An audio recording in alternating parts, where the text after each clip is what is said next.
हिंदुस्तान है, ये वो हिंदुस्तान है कि इनके पास A B C D categories होती हैं टीम के बीच में। पाकिस्तान के पास अगर एक बाबर आजम है ना तो एक ही बाबर आजम है। हिंदुस्तान के पास अगर एक विराट कोहली है ना तो पीछे 10 विराट कोहली उनके होते हैं। तो हिंदुस्तान की एक्चुअली क्वालिटी पता है क्या है, इन्होंने आईपीएल से बहुत बड़े स्टार निकाले, बहुत बड़े प्लेयर निकाले, बहुत बड़ा टैलेंट निकाला।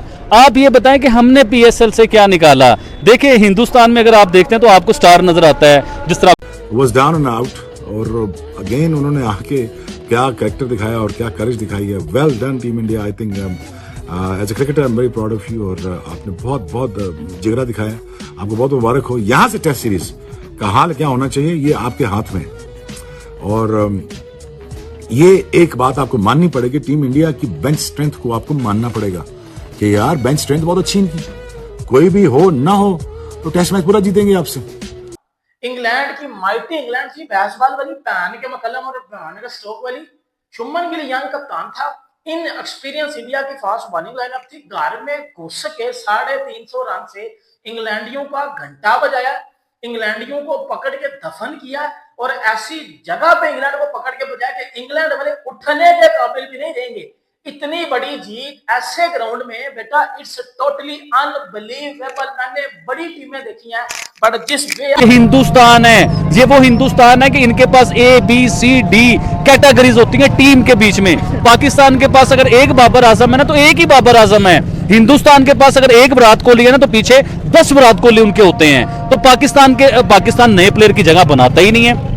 आप ये देखें पाकिस्तान के बाबर आजम, मोहम्मद रिजवान, शहनशाह अफरीदी, ये जब इतने पिछले कुछ 4-5 टूर्नामेंट में इतनी बुरी इन्होंने परफॉर्मेंस की, इतनी बुरी इन्होंने परफॉर्मेंस की कि पाकिस्तान को वो सीरीज हारनी पड़ी। लो भाई, history has been created. Hindustan ने यहाँ पर हिस्ट्री क्रिएट कर दी है। इन्होंने बर्मिंघम के अंदर जो शानदार मुकाबला जीता है। और मैं अपने वालों से कहना चाहूंगा, कुछ शर्म है, कुछ हया है?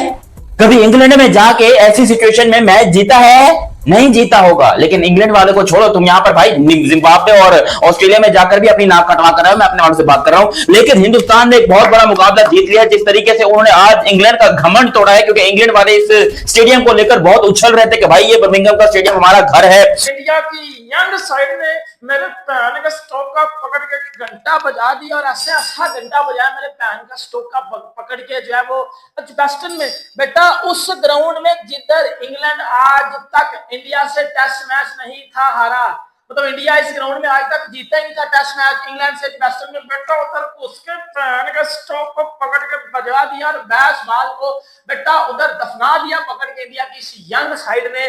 बहुत सारी बातें की जा रही थी कि ये कप्तानी का मटेरियल नहीं है, इसको तो कप्तानी आती नहीं है, इसको साइड में कर दो, इसकी टीम में जगह नहीं बनती, ये सिलेक्शन कमेटी का कैसे हिस्सा बन गया, ये पता नहीं क्या करता है। शुभमन गिल के ऊपर इल्जामात की भरमार लग गई।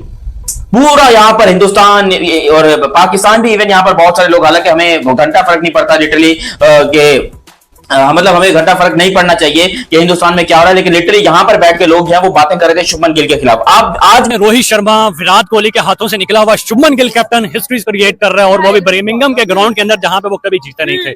और आज ऐसी जीत उसने दिलाई है जो कि सदियों याद रखी जाएगी। और इतनी बड़ी लीड से हराना और इतनी जायंट टीम को, बानी क्रिकेट जिसको कहा जाता है, उसको हराना, ये बहुत बड़ी अचीवमेंट है।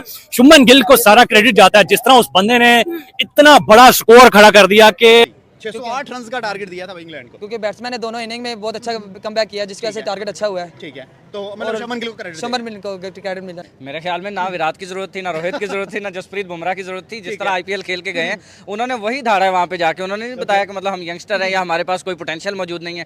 सिराज पे जिम्मेदारी आती है तो वो 5 लेता है, 6 लेता है। आकाशदीप के ऊपर जिम्मेदारी आती है तो वो 9 विकेटें लेकर जाता है। उसकी समझ हिंदुस्तान है, ये वो हिंदुस्तान है कि इनके पास A B C D categories होती हैं टीम के बीच में। पाकिस्तान के पास अगर एक बाबर आजम है ना तो एक ही बाबर आजम है। हिंदुस्तान के पास अगर एक विराट कोहली है ना तो पीछे 10 विराट कोहली उनके होते हैं। तो हिंदुस्तान की एक्चुअली क्वालिटी पता है क्या है, इन्होंने आईपीएल से बहुत बड़े स्टार निकाले, बहुत बड़े प्लेयर निकाले, बहुत बड़ा टैलेंट निकाला।